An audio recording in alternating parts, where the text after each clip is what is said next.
County 911. Oh, I killed my boyfriend in self-defense.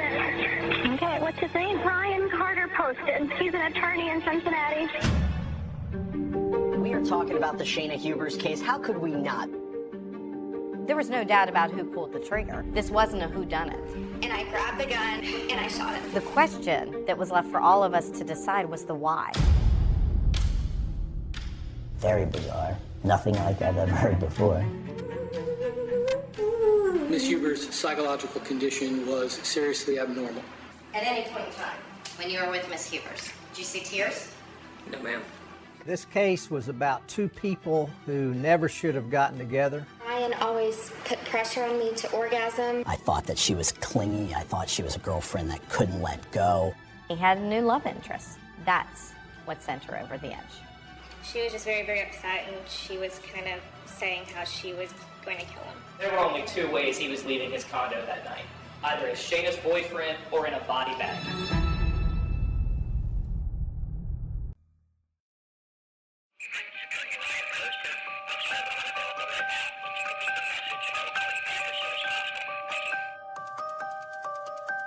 Ryan was the most laid-back, easy guy you'd ever meet. He was a very good lawyer. Carried himself like a professional. It was always important to Ryan to carry yourself. Looks mattered to Ryan Poston, a young Cincinnati lawyer. You always have to look professional. You have to look like a lawyer. He thought that it was important. And looks mattered to his new girlfriend, Shayna Hubers, a college student across the river in Kentucky. Shayna Hubers is a very talented woman. She got through school in 3 years. She had a scholarship in music. She had a lot going for her. He added her as a Facebook friend after he saw some photos from her from spring break. Shayna's a very pretty girl. You know, that's undisputed. And he saw something that he liked looking at, I guess. For Shayna, this relationship was everything. And having Ryan on her arm sure looked good. Telling people that she was dating this 29-year-old attorney who had his own firm in Cincinnati sure sounded good. They dated on and off for more than 18 months, leaving a trail of text messages that documented a very rocky, on-again, off-again, obsessive relationship, replete with jealousy and deceit and rage.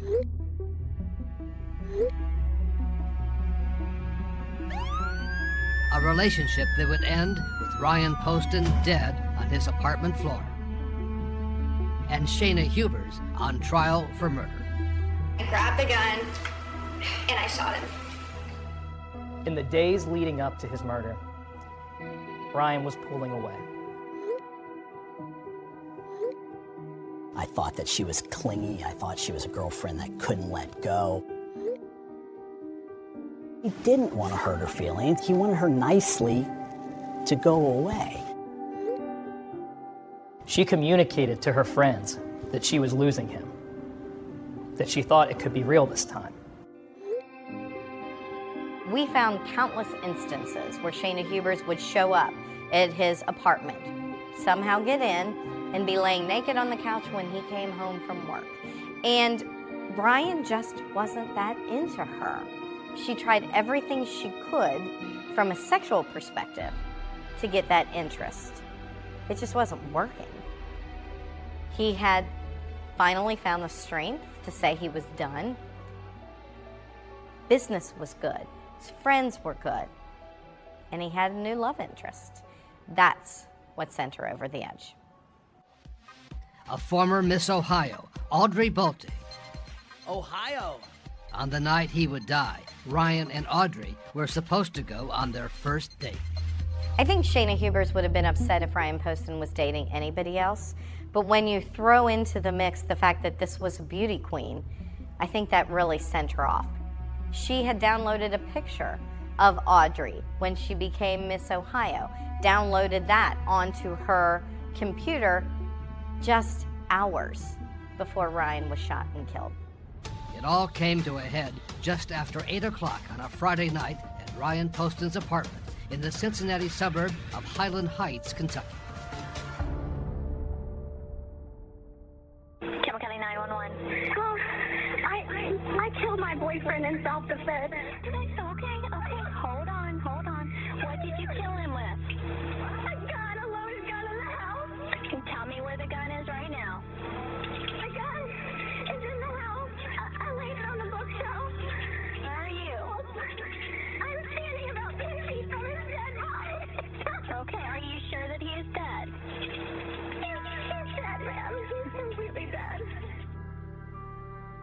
later found out that she had called her mother first. She made the statement that she waited 15 minutes to call the police. I don't know what would have happened had she stopped right then and called 911. He may have still had a chance. I'm not a murderer, man. I just killed him. What happened exactly? What happened? He beat me and turned me out of the house. He did. He beat me and tried to carry me out of the house, and I came back in to get my things, and he was right in front of me, and he reached down and grabbed the gun, and I grabbed it out of his hand and pulled the trigger. Okay. All right. Do you need an ambulance? Have you been injured? I'm not injured, ma'am. I was thrown into the side of the couch. Okay. And then you had a history of domestic violence with him? Yes. So he slammed you into the couch, but you don't have any injuries? I don't have any injuries. I was just very frightened. He's a lot bigger than me. He's 6'3", 200 pounds. I'm 5'8", 120. He threw me across the room, and I was very startled. I was laying on the floor. Okay. And I killed him. And then the call ended with this astounding admission from Shayna Hubers. And then because he was twitching and I knew he was going to die anyway, and he was making funny noises, I shot him a couple more times just to kill him because I knew he would have been. I'm sorry, you said you shot him a couple more times after that? Yeah. How many times did you shoot him total? I don't know. Okay, because he was twitching and you knew he was going to die, so you shot him again? I had to make sure he was dead because he was twitching so bad and I didn't want to watch him lay there and twitch. So you shot him instead of calling 911? I did because I knew he was going to die anyway. Shayna Hubers was not done yet. What would happen in this interview room would either clinch her guilt or prove she acted out of self-defense or was so emotionally disturbed that she could not be convicted of murder.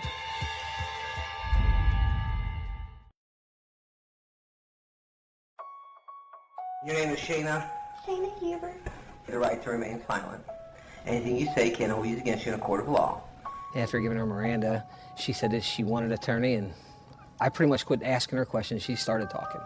I don't have any serious injuries that I could have had. Right. And I shot him in self-defense because he's done stuff before where I hit my head on a headboard and could have died.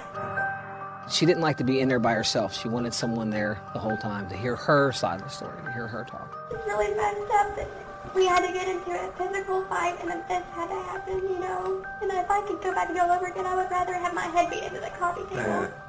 We were obviously ready to listen and wanted both sides of it. And, you know, at this point that we have enough information to know if there had been a past of any type of abuse. That night we didn't know that. And he had put his arm across the table and had it in my face and was screaming at me at the top of his lungs after he had thrown me around the room. And was saying emotionally to me, "You're a fucking hillbilly. I fucking hate you. I hate your fucking Eastern Kentucky accent. I hate your mother.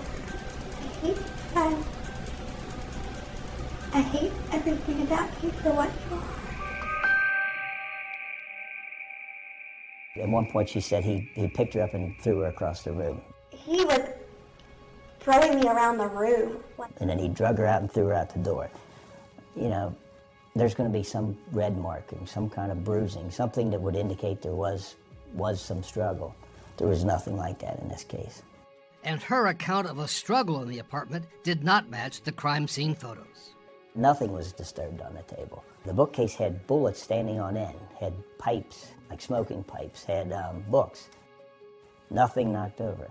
He was like this. And then Shayna began to recount her version of Ryan's final moments. It went like this. Literally. That's when I knew he was dead. Or close to it, and twitching. I was in a back room with Chief Birkenauer listening to the words that she said. And I continued to find myself shocked by the harshness of her words, kind of a flippant nature. Shot it once. And didn't shoot again for a while. But I was watching him die. And it was so painful to watch him die. And to know that I had done that. that I just walked around the table and shot him where I knew he would die immediately. Bill and I turned to each other and said, did we really just hear that? Did she really just say that? Over the years, I've seen people who have been in shock. I've never had anybody tell me that someone pirouettes when they're in shock, that someone sings when they're in shock, that somebody snaps their fingers and says, I did it, when they're in shock. I did. Yeah, I did. She was desperate to tell her story, to have people hear her side. She wanted to get that all out there. And I really think in her mind, Shayna thought that everybody would just buy it, that none of us were smart enough to see beyond the facade. For prosecutor Michelle Snodgrass, it seemed like a slam-dunk case of murder. And at first, that's just what happened. Sentenced to 40 years for killing her boyfriend. His name was Ryan Poston. Shayna Huber's guilty of murdering her boyfriend, Ryan Poston. The jury recommends 40 years, an emotional day for the family of the man shot to death. But less than a year later, a crushing blow. Well, it was discovered that there was a juror who had sat on our first jury who had previously been convicted of a felony offense. Under the law in Kentucky, if you have a prior felony conviction, you are excluded from serving on a jury.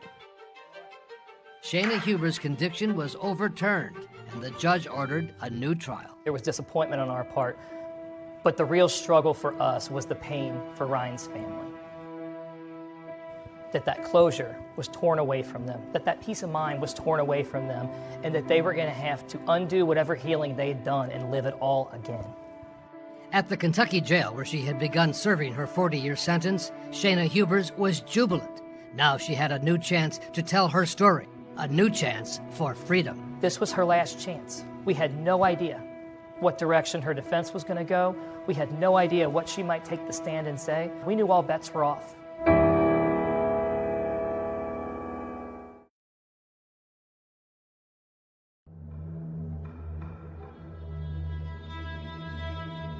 There's a big river separating northern Kentucky from Cincinnati.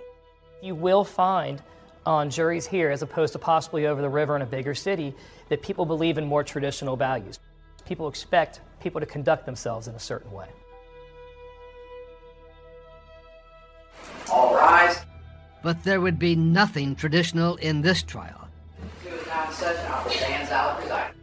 Please be seated. Commonwealth of Kentucky versus Shayna Hubers, 12-954. Including graphic testimony about the couple's sex life. Okay, at this time, the court calls upon the Commonwealth to commence opening statement. Ladies and gentlemen of the jury, Ryan Poston was alive for each of the 6 shots that Shayna Hubers pumped into his body. He was alive when she shot him here, here, here, here, here, and here. And he was alone, except for the woman standing over him, gun in hand. His murderer. Her. Shayna's young, she's attractive, she's articulate, she's well-dressed. The jury walks in and they see this girl, and they might not think, looking at her, that she's capable of something like this. And that's why it was so crucial to give them the picture of who she really is. You're gonna come to see that she is jealous, and she is calculated, and most of all, ladies and gentlemen, she is manipulative. Someone who would go to the ends of the earth to get her way, because in her world, what Shayna wants, Shayna gets, and what she wanted more than anything in 2012 was Ryan Poston. There were only 2 ways he was leaving his condo that night, either as Shayna's boyfriend or in a body bag. For the new trial, Shayna's family hired a new lawyer. Good morning, ladies and gentlemen. David Eldridge of Knoxville, Tennessee, with a new strategy that did not rely on self-defense, but instead on her state of mind that night. Our approach was to focus more on the extreme emotional disturbance. Kentucky's murder statute says if you kill someone, intent to kill them, that it's murder unless it's done under extreme emotional disturbance for which there's a reasonable cause. I knew it was already done. It was already done. For Shayna Hubers, a last chance to plead her case. If the jury believed her, she could be convicted of manslaughter instead of murder and be out of prison in a few years. We were running a manslaughter defense, yes. You'll hear terms like borderline personality, post-traumatic stress disorder, psychological outcomes, and how those are expressed in our experience and behavior. And Shayna Hubers' defense lawyer painted a much different, darker picture of Ryan Poston than the jury had heard from the prosecution, feeling the stress of his job the night he was killed. He is in a very dark mood, is very upset. Not too long after she arrives, he lights into her verbally, critical of everything there is to be critical of her about. Her mother, her family, her education, where she's from, her appearance, vile comments to her, verbal assault. And you will hear about how he looked, how his eyes were frightening, scary, dark. Burst out the door and physically attacks her. Or slams her arm into the door, physically attacks her. We believe the evidence would show you that Miss Hughes is not guilty of this trial. That she was privileged to act in self-protection, or she was acting under extreme emotional distress. The prosecution began with the disturbing evidence of the crime scene, Ryan Poston's bloodied undershirt, and testimony from the first officer on the scene, David Fornash, who said he saw no evidence of a struggle inside the apartment. What would you have expected to see if there was a struggle over top of the table? I would have seen things knocked off the table and knocked over on the table. Was it? No, ma'am.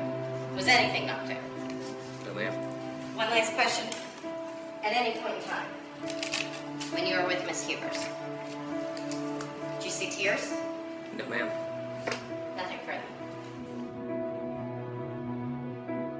But for the prosecution, there was no stronger evidence than the video made of Shayna Hubers in the police station that night, played for the jury on the very first day.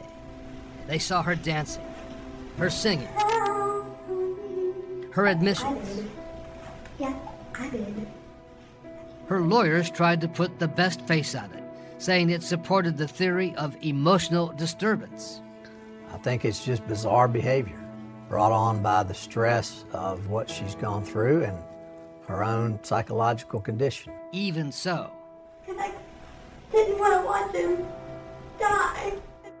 Any defense lawyer would tell you that they would just as soon their client not have talked on a videotape I knew it was already done. It was already done. for 3 hours after the events. No defense lawyer would say that was a good idea. Your Honor, may we continue? on day 2, the prosecution called one of Shayna's girlfriends, Dr. Christy Euler, a dentist with whom Shayna exchanged some damning text messages about Ryan. Ryan's been begging me to ask if you could do his veneers. But please F them up and make him ugly so he'll never get another girl. I hate him. And what is the next exchange between yourself and Miss Hubers? When I go to the shooting range with Ryan tonight, I want to turn around, shoot and kill him, and play like it's an accident. When the prosecution called the former Miss Ohio, Audrey Bolte, to testify, she described the relationship with Ryan as just developing beyond Facebook friends. Did you ever meet Ryan Poston in person? No. Based on cyber communications, how did he strike you? Funny and smart. To be frank, I think that Miss Ohio was called as a slap in the face to Shayna. I think they did it to get under Shayna Huber's skin. I really do. Mr. Alden, please proceed with cross-examination.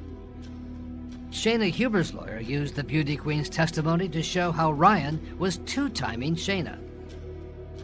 Do you recall that he told you that he had plans to watch the vice presidential debate with his parents? Yes. Now, did he tell you that he was also watching the debate with his girlfriend? No. Our position at trial was that he was sending a lot of mixed signals as to what his desires were in terms of a relationship with Shayna Hubers. She had been invited to his parents' home, which she took as a signal that their relationship was going to move forward. And that obviously is not what he had in mind, apparently. And for this second trial, the prosecution had a dramatic new witness, a salesperson at a local mall where Shayna had gone shopping in the hours before she shot Ryan Poston, appearing to be upset. Did you learn by listening what that individual was upset about? She found out her boyfriend was seeing somebody else. She was just very, very upset, and she was kind of saying how she was going to kill him multiple times. Can you say that again, please? I was talking over you. Multiple times. The prosecution closed its case with testimony from women who had been cellmates in jail with Shayna Hubers and said she admitted making up a story that Ryan had raped and physically abused her. What did she tell you? About the rape and the abuse, that it did not happen that night. Nothing further. Now, Shayna Hubers and her lawyer, David Eldridge, had to make a big decision. Should Shayna take the stand the following morning? Shayna Hubers wanted to testify, and that's her absolute right to do so. But if she did, prosecutors would be ready with an aggressive cross-examination.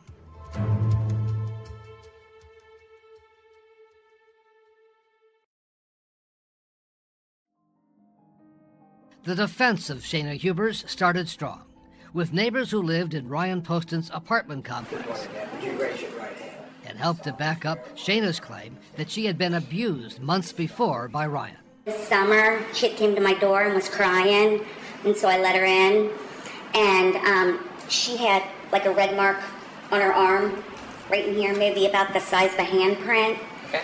And I said, what happened? And she said that she had gotten into an argument with Ryan, and he picked her up and threw her down in the hallway out of his condo. I told her that she needed to call the police. Central to the defense case was a diagnosis that Shayna Hubers, for all her talents and charm and beauty, suffered from a borderline personality disorder, a diagnosis delivered by psychologist Dr. Thomas Schacht.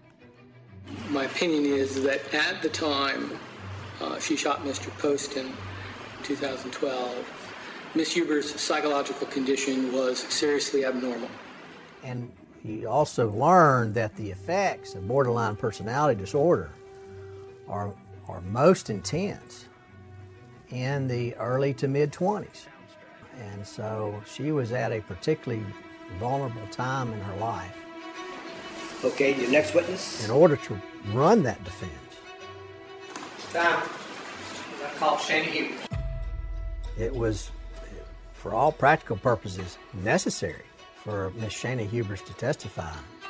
Ma'am, would you raise your right hand? Do you solemnly swear or affirm that the statements and testimony you give at this trial will be true and correct? Yes. Thank you. Miss Hubers? You nervous? Yes. Any sleep last night? Not at all. I don't think I was surprised that Shayna testified because we knew that she had to try something different. And for the defense strategy to work, to prove she shot Ryan Poston 6 times because of an emotional disturbance, she had to testify about the most intimate issues in their troubled relationship, what reporters came to call the orgasm defense. There were continued issues throughout the relationship about the issue of orgasm. And how did you respond to that? I tried to please Ryan to the best of my ability. How so? He wanted to try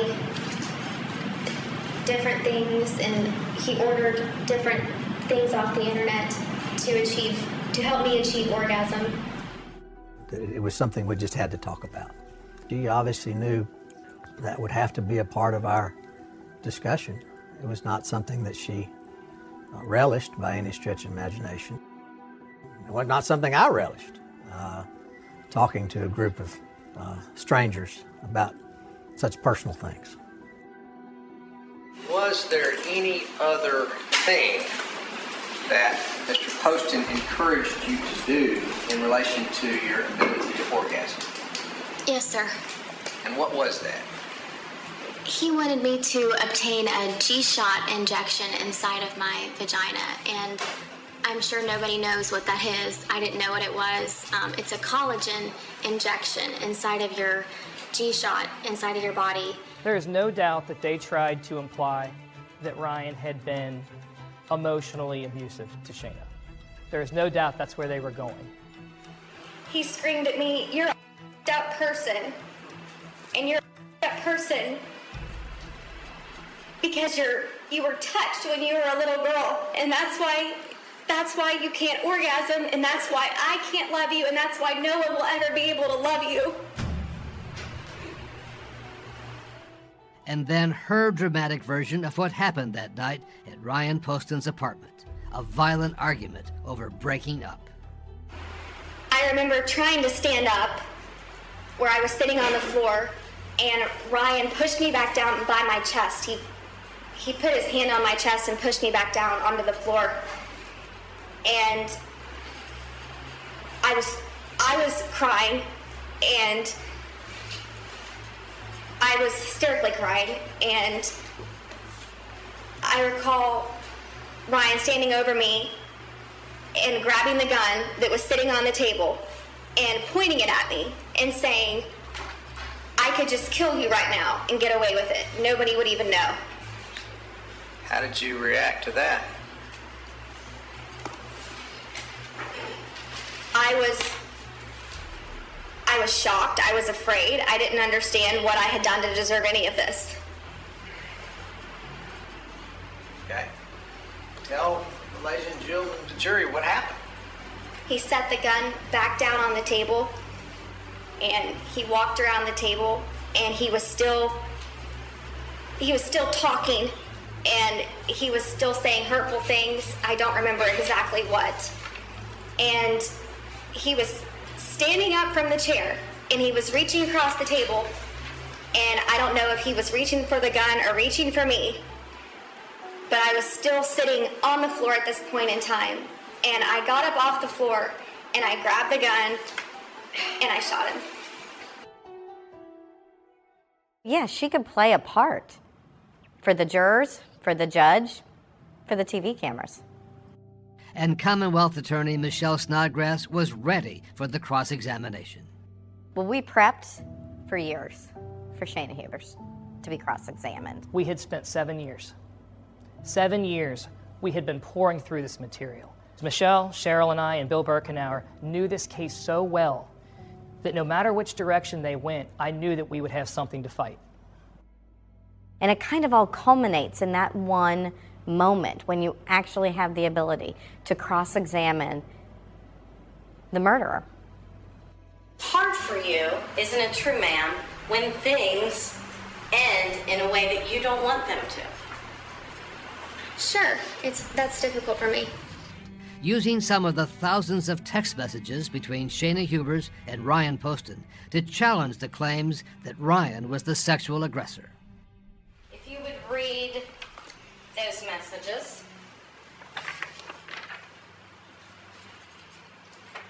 What was the reason that you gave Mr. Poston for asking him to initiate sex with you?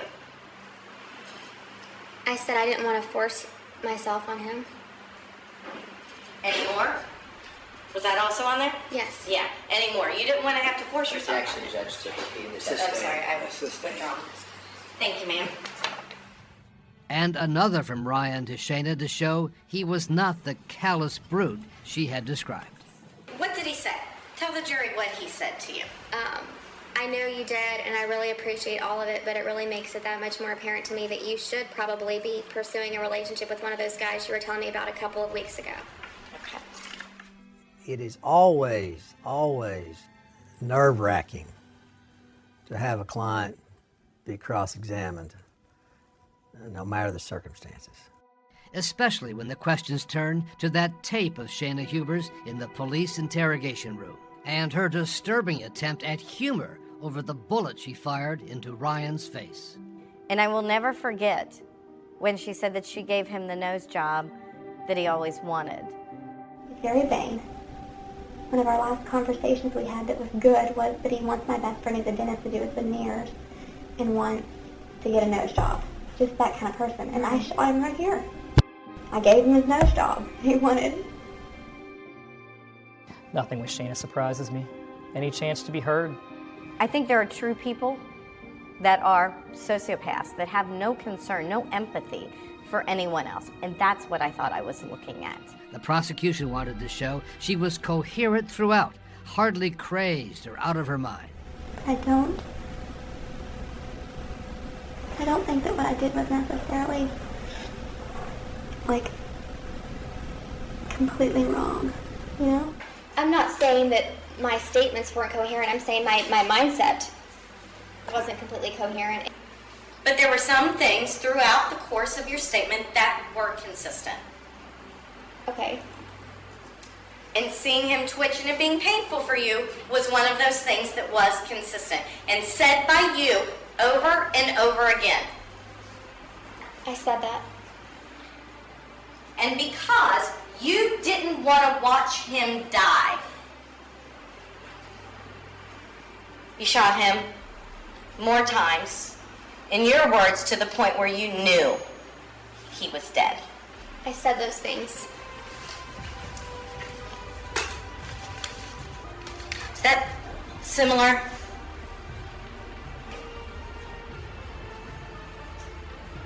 to what people do when they see an injured animal? Check. Sustained. Withdrawn, Your Honor. Please And nothing disregard further. that request. Nothing further, Your Honor. She treated him no better than roadkill. Shot him and put him out of his misery.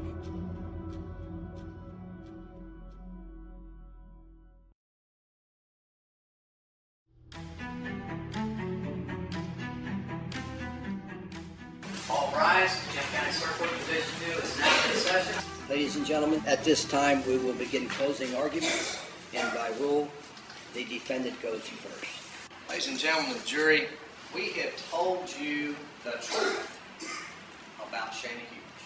Good, bad, embarrassing, humiliating. Certainly we wanted them to go into the jury room thinking that Shayna Hubers acted that night under an extreme emotional disturbance for which there was a reasonable cause. Degrading her own self-worth. I can't love you. No one can love you. You can't orgasm because you were touched as a child, and no one will ever love you. At that time, physical and verbal assault on Miss Hubers. And it's against that backdrop that they end up on opposite sides of this table with a gun on the table. Shayna's condition combined with Mr. Poston's actions combined to create that extreme emotional disturbance, and thus she was not guilty of murder. Ms. Nutgrass? Yes, Your Honor. Hell hath no fury like a woman scorned. He's burning in hell, and it feels good. Those are her words, not ours. Shayna Hubers has proven herself over and over and over and over again to not be trustworthy with her actions or her words. She will lie to get what she wants, just like what she said before. I'll go to the ends of the earth to accomplish my goal. She shot him in the head. What kind of a person is it that raises the gun again and aims and fires again? And if celebrating Ryan's death isn't enough to show you that she danced, that she came from evil or malicious purposes, how about this? I did it. I did it. I don't know what could sound more malicious than that. A celebration of taking another person's life. My job was to make sure that the jury knew that once we cleared out all the lies, and once we focused on Shayna's words, the crime scene, and the history in this relationship, that they would see that there was no other choice but murder. The trial had lasted 10 days, but the jury took only 5 hours to return a verdict. Probably would have felt better if they were out longer. We were beyond nervous, sick to our stomachs. Anything other than a murder conviction would have been a devastating defeat. All right, so very good.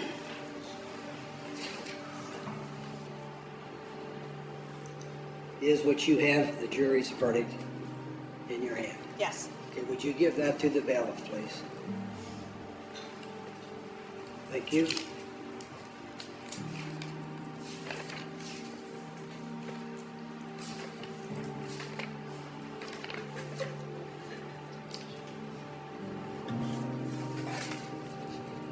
Okay, verdict form. We, the jury, find the defendant, Shayna Hubers, guilty of murder under instruction number 5, signed by the foreperson, Caesar.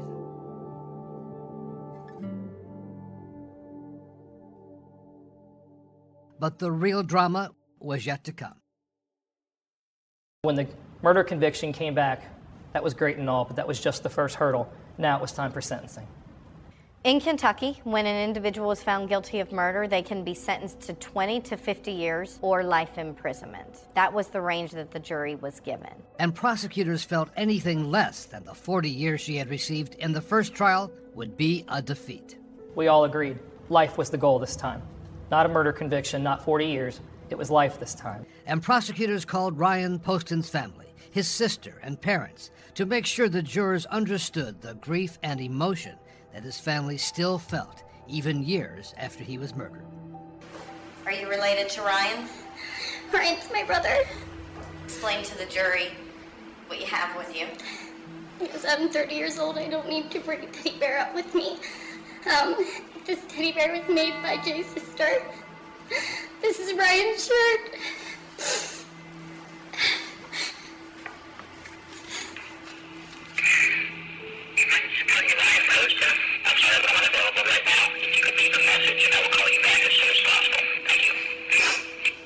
That's it. That's all we have on voicemail. It is daunting to know that I've got another 30 or 40 years on this earth, God willing. I'll have another 35 or 40 Christmases without my son. I had my grandchildren stolen from me. I will never hold my grandchildren. She has decimated my life and many other lives. Ryan had a heart of gold. His goodness literally got him killed. His kindness got him killed. Understandable emotions from both sides for the Poston family and for her and her mother. In particular, I still remember her mother just in agony on the stand, pleading for her daughter, as any parent would. Ms. Hubers, go ahead. Shayna, as I said, is my only child. My child's life has also been taken. Her family also grieves. I'm not lessening or taking away from or trying to say that I don't understand the grief of this family, because I do. Both beautiful young people, both talented. Thank you, Ms. Hubers.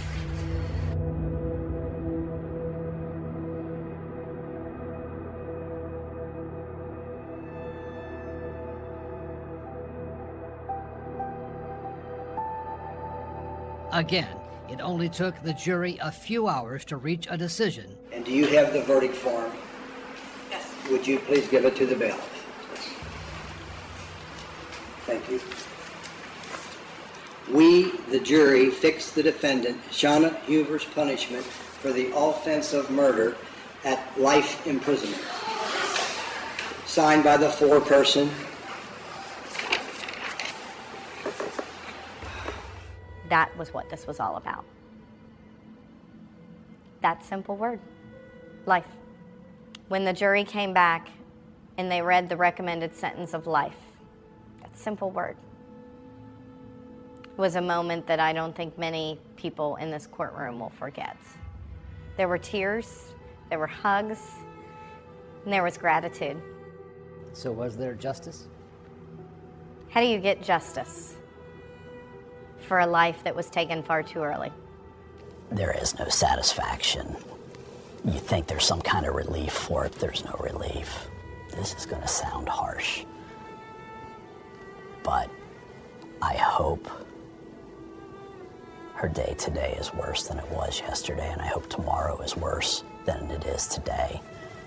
She took a friend of mine for no reason at all.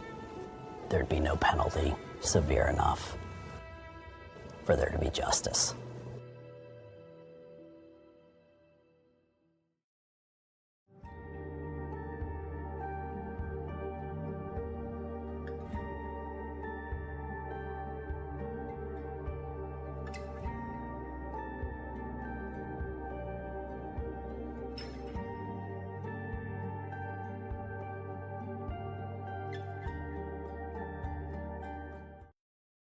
Part 4 continues from official records showing that Devin Patrick Kelly was quickly identified as the gunman, that the Air Force Inspector General later found his disqualifying conviction was not properly submitted to the FBI, and that survivors and victims' families later reached a $144.5 million settlement in principle with the Justice Department over those failures.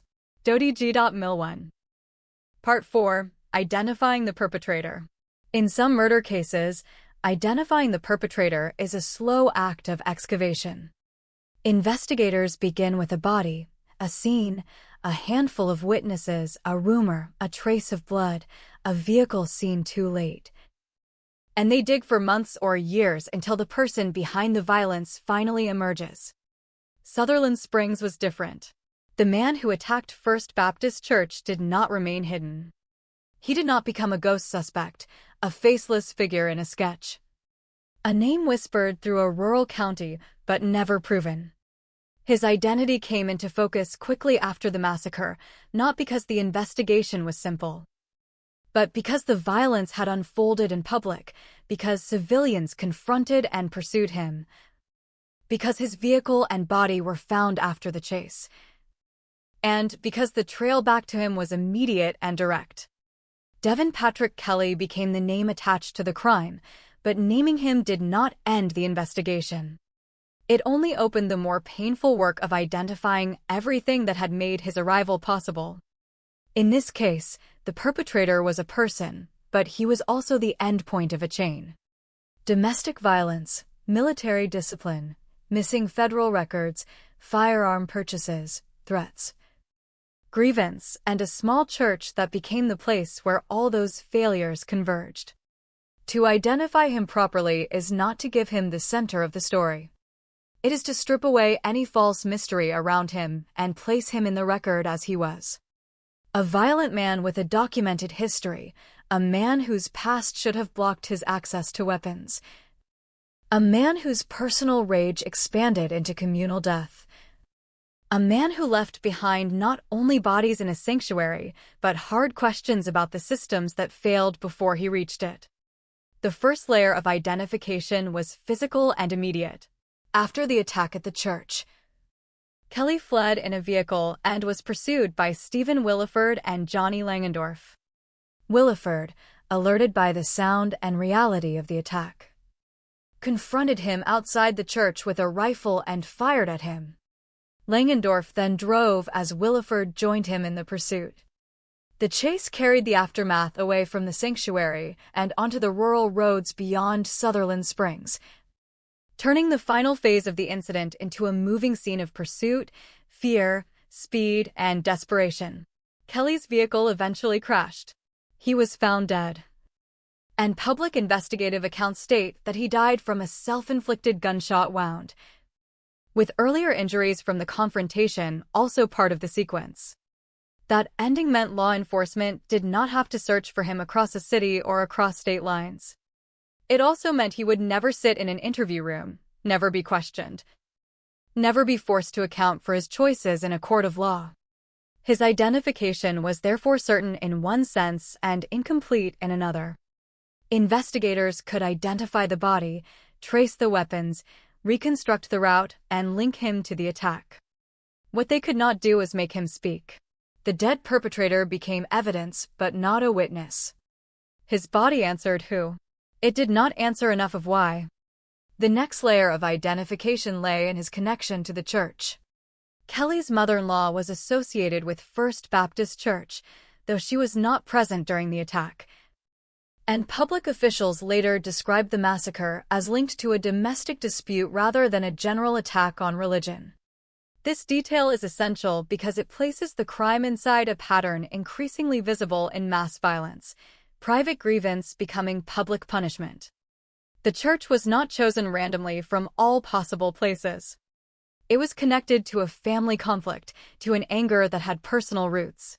But once Kelly entered that space, the people inside were not treated as individuals by the logic of his violence. They became targets because they were present in the room he chose to punish. This is one of the darkest features of such crimes. The offender's grievance may begin with one person, one household, one dispute, one relationship. But his violence expands until it consumes strangers, children, elders, families, and bystanders who had no meaningful role in the conflict. Sutherland Springs showed how domestic violence can break outward from the private sphere and become mass murder. That is not a metaphor. It is an investigative fact. Kelly's past was marked by violence against family members. His later attack struck a church connected to that domestic world. The path from one to the other was not accidental. It was a warning about how seriously intimate partner and family violence must be treated when assessing public danger.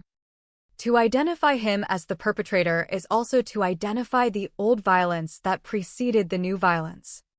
His history in the Air Force revealed a documented brutality that should have followed him into every background check.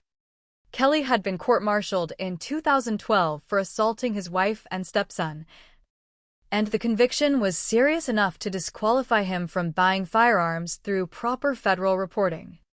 The Department of Defense Inspector General later found that the Air Force failed to submit his criminal history information to the FBI, allowing him to purchase a firearm from a licensed dealer despite that disqualifying conviction. .G.Mil1.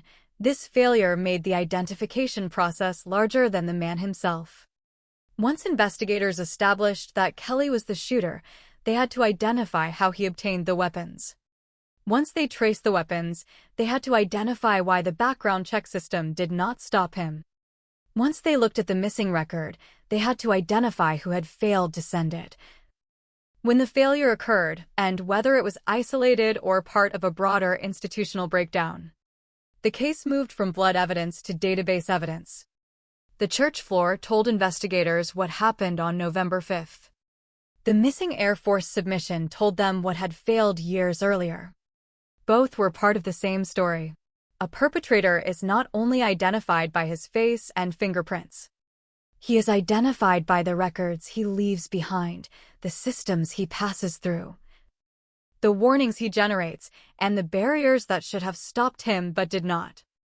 The Air Force failure became one of the clearest and most consequential facts in the case because it connected a bureaucratic omission to a mass casualty outcome. The words can sound dry: failure to submit fingerprint and final disposition information, incomplete reporting, background check database. But behind those words are the bodies of worshippers in a small church. This is where the investigation became morally heavy. A record that does not move from one agency to another can seem invisible until the day it matters. No worshiper at First Baptist saw that missing record as they entered church. No child in the pews knew that a court-martial conviction had not reached the FBI. No family sitting together under the sanctuary lights could know that the law had once possessed information that might have blocked the man approaching them from legally buying firearms. But after the massacre, the missing record became as real as any physical clue. It explained how a known violent offender passed through a system designed to identify known violent offenders. The Inspector General's findings removed any comforting idea that the failure was too abstract to matter.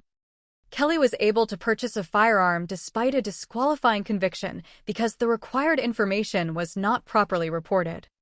Dodi G. Mill. That fact did not reduce his guilt. It widened the circle of accountability. Identifying the perpetrator, therefore, required investigators and later civil attorneys to identify the chain of responsibility without confusing its parts. Kelly chose the violence. He armed himself. He drove to the church. He fired on worshippers. He fled. He died. That is direct responsibility. But the Air Force's failure to submit his records created the conditions under which he could legally pass a background check and obtain weapons through licensed channels. That is enabling failure. The two truths do not cancel each other. They stand beside each other. Mass violence often becomes politically useful because different sides want one truth to erase the other. Some focus only on the killer's evil and treat institutional failure as secondary. Others focus on policy and systems and risk flattening the offender's individual agency. The Sutherland Springs investigation shows that mature truth must hold both. Kelly's moral responsibility was total. The institutional failure was real. The victims deserved recognition of both because anything less would make the story smaller than it was. The identification of Kelly also required a careful reconstruction of his behavior before the attack. Investigators would have examined digital communications, threats, family connections, travel, purchases, weapons, clothing, vehicle movement, and the sequence of his day. His motive was not treated as a clean ideological declaration. It was rooted in domestic conflict, grievance, and a history of violence. This matters because the public often expects mass attackers to provide manifestos, slogans, or grand political explanations. But some of the most dangerous violence is not ideological in the formal sense. It is personal, entitled, retaliatory, and punitive. The perpetrator sees himself as wronged, humiliated, disrespected, abandoned, or deprived of control. And he converts that grievance into violence against people associated with the source of his anger. In Sutherland Springs, the church became the location where his private fury was projected outward. The people inside were not chosen because of individual actions against him. They were chosen because the church represented a connection to the family world he wanted to strike. This type of motive is not less serious because it is domestic. It is more revealing. It shows how private violence, when combined with weapons and grievance, can become a public massacre. The identification process also had to confront the attacker's prior warning signs. Kelly's court-martial for assaulting his wife and stepson was not a minor background detail, it was one of the strongest markers of risk. Reports and later litigation also drew attention to his mental health concerns, threatening behavior, and prior violence. These signs existed in different places, separated by institutions, relationships, and time. One of the tragedies of the case is that the full pattern became clear only after the attack. Before November 5th, the signs were fragments: a military conviction, a discharge, family fears, threats, weapons purchases, anger, instability. After November 5th, the fragments formed a picture so obvious that it seemed to accuse everyone who had seen only a piece of it.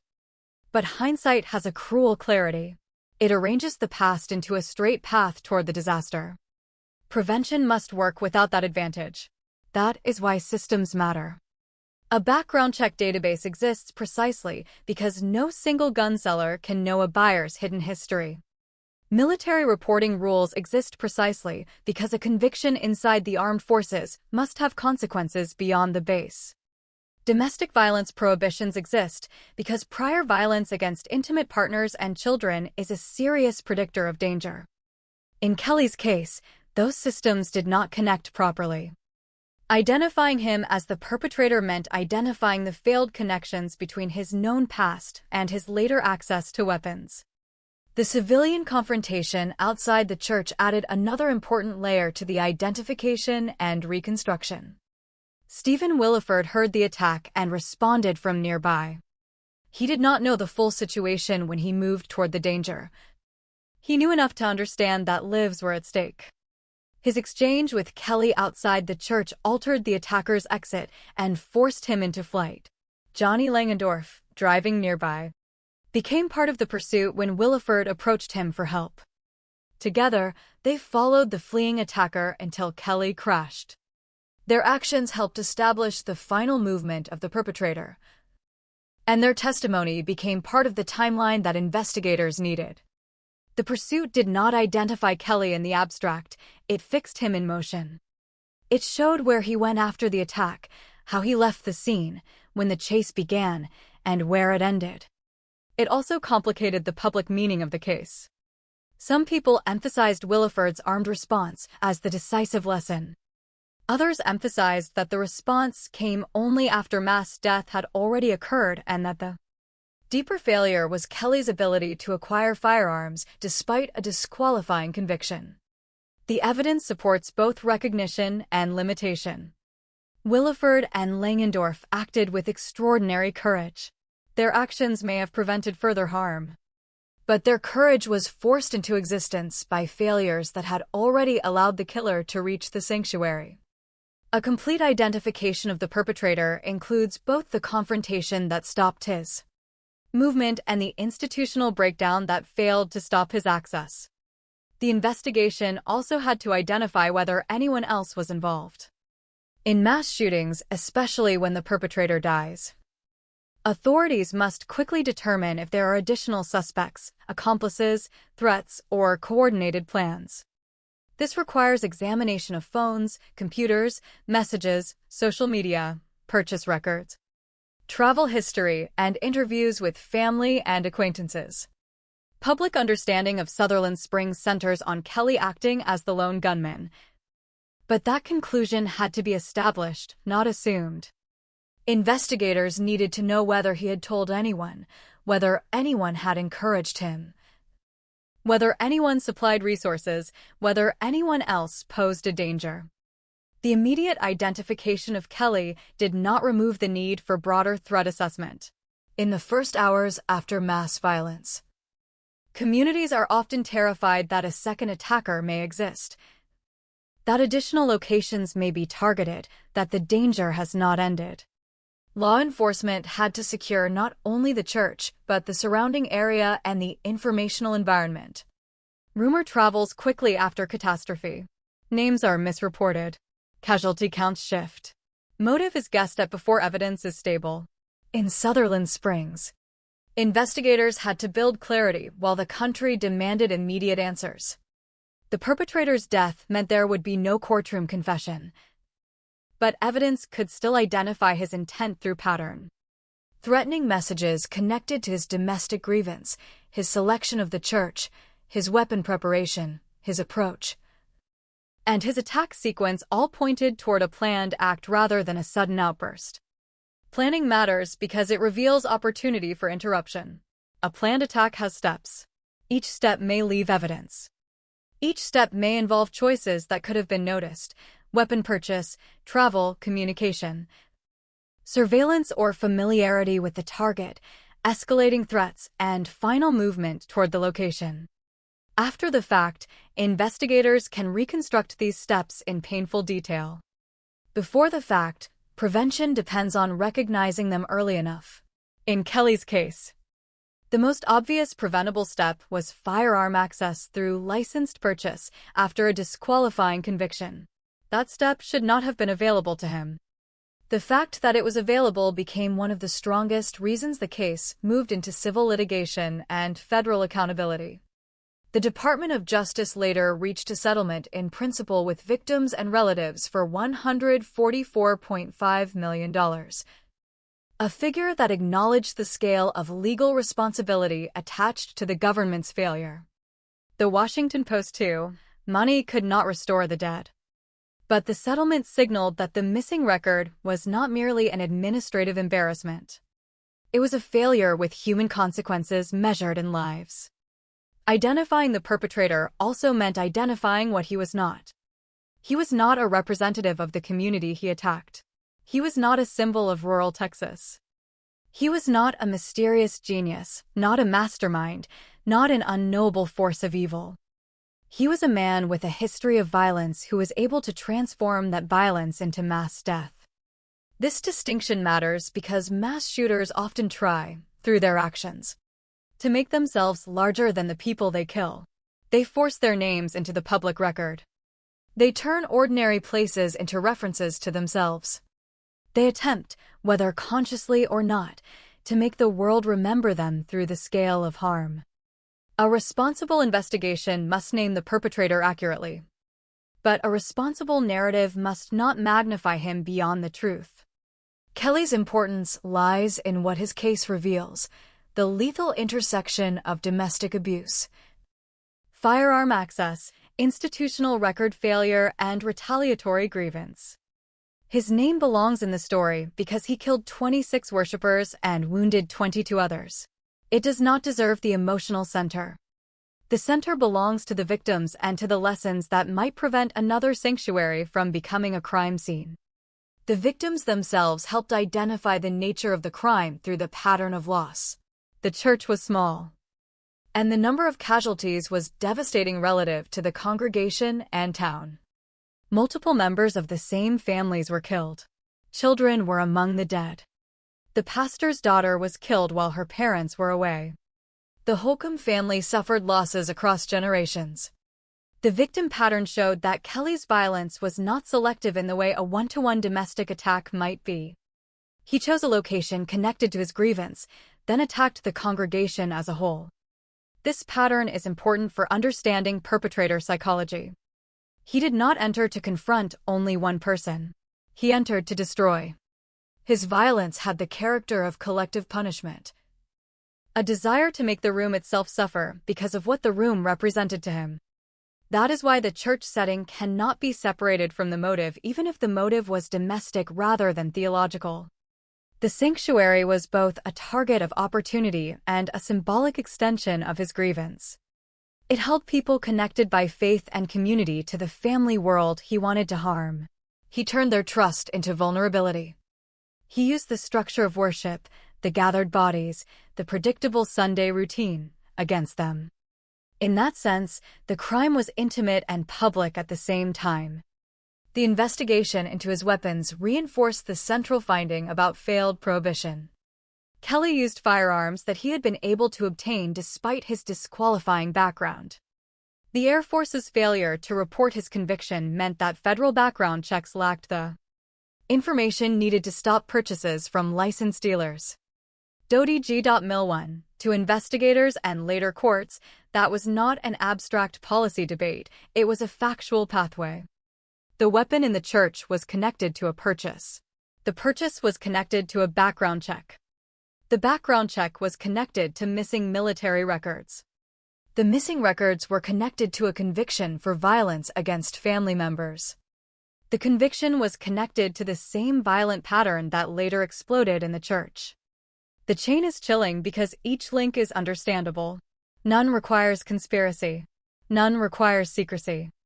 It is the ordinary machinery of record-keeping, failing in ordinary ways, producing extraordinary harm. That is why the Sutherland Springs case is so important in discussions of prevention. It shows that laws on paper are only as strong as the systems that enforce them. A prohibited person is not prohibited in practice if the prohibiting information never reaches the check. A conviction does not protect the public if it stays buried in the wrong file. The law had already recognized Kelly as someone who should not be armed through normal legal channels. The system failed to carry that recognition forward. As investigators pieced together Kelly's past, They were also piecing together the failures of memory inside institutions. Bureaucracies are supposed to remember what individuals forget. Databases are supposed to carry forward facts that are too important to depend on word of mouth. Background checks are society's attempt to make dangerous histories visible at the point of sale. In this case, the bureaucracy forgot. It forgot in the form of missing fingerprints, missing final disposition data, missing reporting steps. The result was not a lost form in a drawer. The result was a rifle in the hands of a man who had already been convicted of brutal domestic violence. The power of this identification is that it moves the story beyond personality. It asks whether institutions built to protect the public actually perform their protective function when no cameras are watching. It asks whether domestic violence convictions are treated with the seriousness they deserve. It asks whether military and civilian systems communicate effectively. It asks whether background checks are only a promise if agencies do the work required to make them real. Sutherland Springs answered those questions in the most painful way possible. The perpetrator's identification also forced investigators and the public to face the limits of punishment after suicide. Kelly's death ended the immediate threat, but it also ended the possibility of criminal sentencing. Families who wanted to see justice done could not watch a jury convict him. Survivors could not stand in court and tell him what he had done to their bodies, their families, their church. Parents could not look across a courtroom at the person who killed their children and hear a judge pronounce life without parole. The legal system could name him as the attacker, but it could not punish him in the way courts punish the living. This absence left a hollow space. Civil accountability against the federal government filled part of it, but not all. A settlement can acknowledge failure. It can provide resources. It can force institutions to admit exposure. It can become part of reform. But it cannot substitute for the moral confrontation of a murderer being made to answer.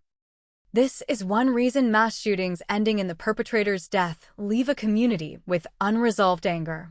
The person most responsible is beyond reach, while the people left behind must continue reaching for whatever forms of accountability remain. In Sutherland Springs, those forms included official reports, lawsuits, settlements, memorials, and public memory.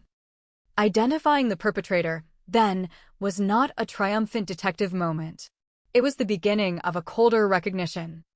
The man who killed the worshippers had already been visible to systems of authority. He had already shown violence. He had already been convicted.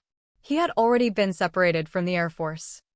He had already belonged to a category of people the law says should not have had easy legal access to firearms. The failure was not that no one could imagine danger in him.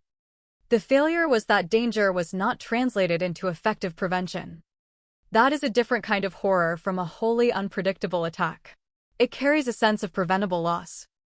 Families hearing the later findings were not only told that their loved ones had been murdered.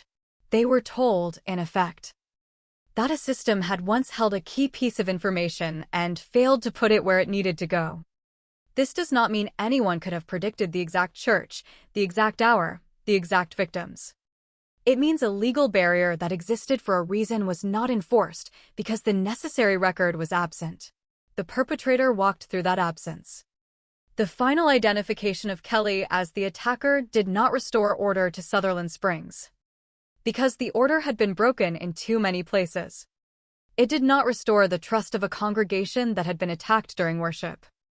It did not repair the families whose family trees had been torn apart. It did not heal the wounded bodies of survivors. It did not bring back the pastor's daughter or the children killed beside adults who loved them. It did not undo the knowledge that a disqualifying conviction had not been properly reported. But it did give investigators a framework for truth. The attack was not an unsolved mystery. It was a solved identity wrapped in an unresolved moral and institutional reckoning. The perpetrator was Devin Patrick Kelly. The motive pathway ran through domestic grievance and personal rage. The opportunity pathway ran through weapons access made possible by a failed background check record. The scene pathway ran through First Baptist Church, where a small congregation's Sunday service became the site of one of the deadliest attacks on a house of worship in American history. The aftermath pathway ran through civilians who confronted and pursued him, law enforcement that reconstructed the sequence, federal reviewers who exposed reporting failures, and families who carried the case into court because criminal punishment of the dead attacker was impossible. Part 4 ends with that layered identification. To identify the perpetrator is to name the man, but also to name the warning signs. The missed barrier, the grievance, the domestic violence, the record failure, the weapon path, and the chosen target. It is to refuse the comfort of saying simply that evil appeared from nowhere. It did not. It approached Sutherland Springs with a history behind it. It carried records that should have mattered. It carried anger rooted in family violence. It carried weapons purchased through a system that did not know what another system had failed to tell it. And it entered a church where people had gathered not for conflict but for worship. The name of the perpetrator is known. The deeper responsibility is written across the path that allowed him to arrive. In the silence after the attack, investigators could follow that path backward, step by step, until the crime was no longer only a story of one gunman, but a warning about what happens when documented violence is not carried forward into protection. The dead could not speak in court against him. The survivors could not see him sentenced. But the evidence spoke in another way. It said that a violent man had been known, that his conviction had been real, that the record had failed to travel, that the church had paid the price, and that identifying a killer is not always the end of a case. Sometimes it is the beginning of the hardest question: why was he still able to do it? Part 5 continues from the legal record. Because Devin Patrick Kelly died after fleeing the scene, there was no criminal trial against him. The later justice process centered on federal civil litigation over the Air Force's failure to report his disqualifying domestic violence conviction. And the Justice Department announced a $144.5 million settlement in principle with victims and families in 2023. Justice.gov 1. Part 5, Trial and Verdict, Justice, Reflection and Conclusion, Consequences. In the Sutherland Springs church murders, justice did not arrive in the familiar shape of a criminal trial. There was no defendant led into a courtroom under guard, no jury selected from a county pool, no prosecutors presenting photographs and timelines while families sat behind them in rows, no defense attorney rising to argue doubt, no verdict read aloud while survivors held their breath. The man who carried out the attack, Devin Patrick Kelly, died after fleeing the scene. And with his death, the criminal court lost the living body it needed in order to impose punishment. That fact created a strange and painful emptiness. Everyone knew who had attacked the church. The evidence did not leave the town with the same kind of unsolved question that haunts cold cases. Yet knowing the attacker's name was not the same as justice. A dead perpetrator cannot be sentenced. He cannot be forced to listen to the names of the dead. He cannot hear parents, spouses, children, siblings, and survivors describe the lives he destroyed. He cannot sit under the authority of the law while a judge speaks the formal words that mark society's condemnation. His death ended the immediate danger, but it also robbed the families of the courtroom reckoning that often becomes, however imperfectly, the public ritual of accountability. In Sutherland Springs, the verdict against the killer was written in evidence, not spoken in court. He was identified. His actions were reconstructed. His history was exposed. His motive pathway was examined. But the legal system could not punish him directly.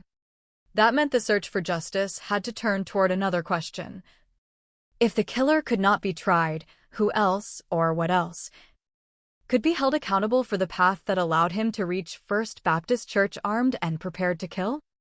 That question led away from the sanctuary and into federal records, military reporting rules, background check systems, civil courts, and a long argument over institutional responsibility.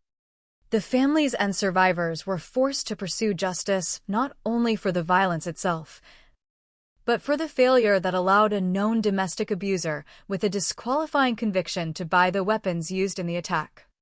The Justice Department later acknowledged an agreement in principle to settle the civil cases for $144.5 million.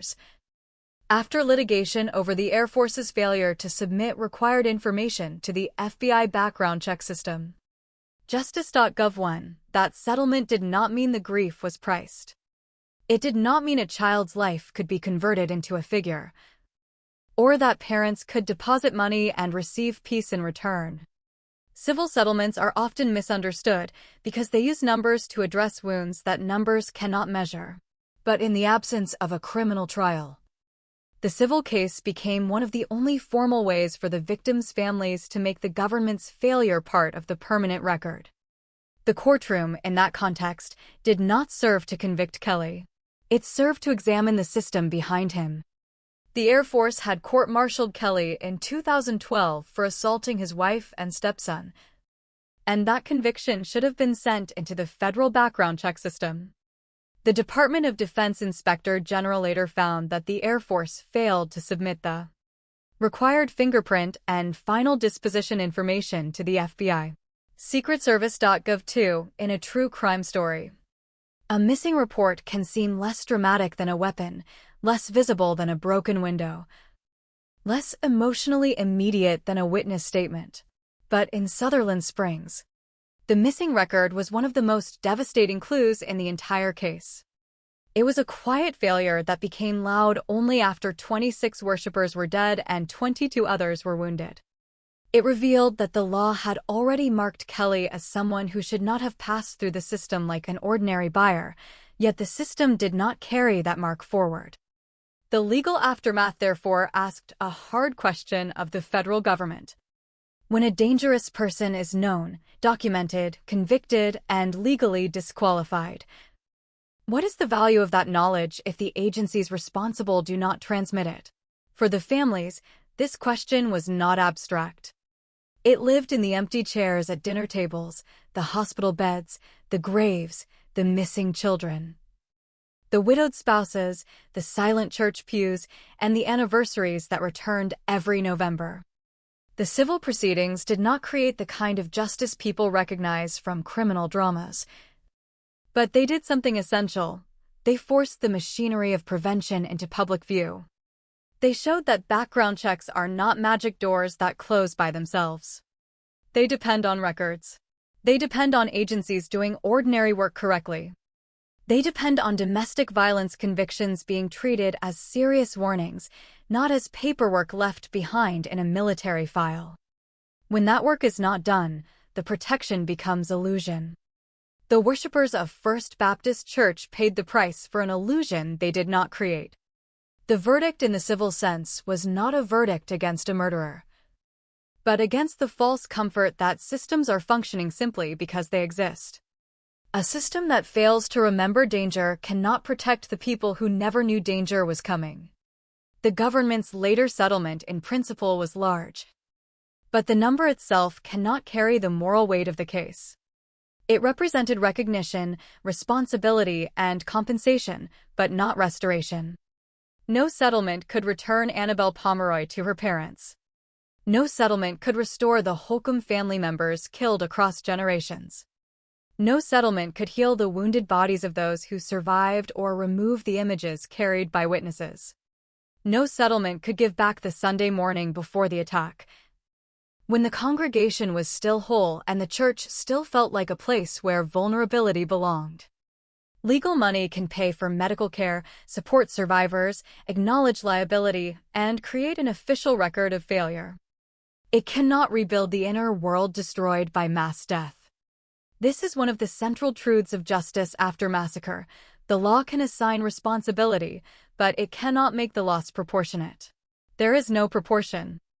26 lives were ended, and the measure of that loss exceeds any judgment, any settlement, any memorial, any speech.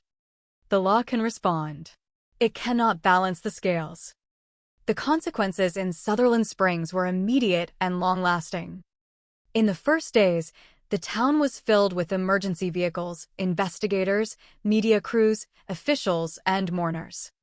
A place that had once been known mostly to those who lived nearby became a national name. For outsiders, Sutherland Springs became the shorthand for a church shooting. For residents, it remained home, now permanently altered. That difference matters. The public often encounters tragedy as an event. A community experiences it as an environment. After the cameras move on, the roads remain. The church remains, or the question of the church remains. The families remain. The funerals pass, but the birthdays do not stop coming. Holidays return. Sunday mornings return. People still need groceries, medicine, work, school, sleep. The town has to continue while carrying an event that outsiders can choose to revisit only on anniversaries. The concentration of loss made that continuation almost unbearably difficult. In a small community, grief is not spread thin. It gathers in the same rooms, the same families, the same church networks, the same conversations. A single massacre can touch nearly everyone by blood, friendship, worship, or proximity. The dead were not strangers to one another. Many were related, and many more were bound by congregation and community. The loss moved through Sutherland Springs like a wound through one body, not like separate injuries in separate places. The building itself became part of the aftermath. The original sanctuary was transformed into a memorial, with the interior painted white and the victims remembered within the space where the attack occurred. For some, preserving the building allowed the dead to be honored where they had last gathered. For others, the structure held too much pain, too much trauma, too much of the mourning that had broken the congregation. Years later, plans to demolish the sanctuary produced renewed conflict, with some families and survivors arguing that the site still mattered as a place of memory, while the congregation had already voted to tear it down and built a new church nearby. Spectrum Local News 3, this debate shows how complicated memorialization becomes after mass violence. A building can be sacred, contaminated, comforting, unbearable, historic, and private all at once, depending on who is standing in front of it. There is no single correct way to grieve a crime scene. Some people need the place preserved because it bears witness. Others need it removed because it keeps the wound open. Outsiders may speak of heritage, evidence, memory, or healing, but for the families, the question is intimate. Should the walls remain because their loved ones died there? Or should the walls come down because their loved ones should not be reduced to the place of death?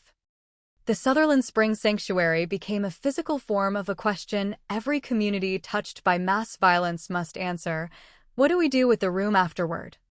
The answer is never simple because grief does not vote unanimously. The consequences for survivors were carried in bodies and memory. 22 people were wounded, and the word wounded can sound too small for what many endured.